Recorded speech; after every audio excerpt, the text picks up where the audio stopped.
Hola, hoy haremos galletas de avena. Haremos galletas de avena. Haremos galletas de avena de una forma muy original, rápido y muy bueno.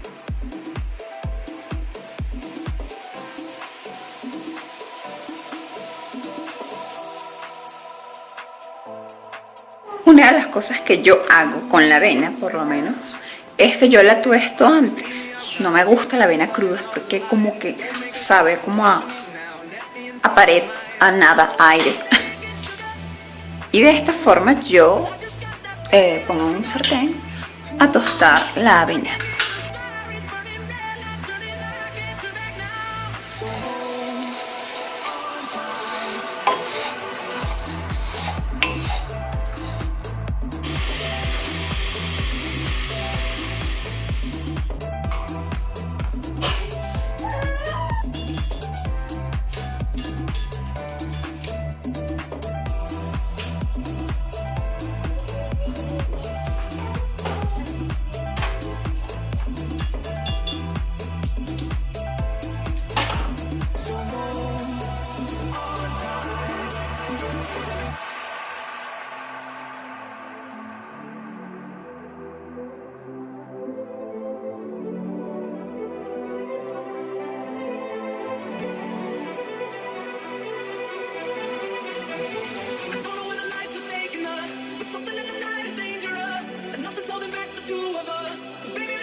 Aquí listas nuestras galletas.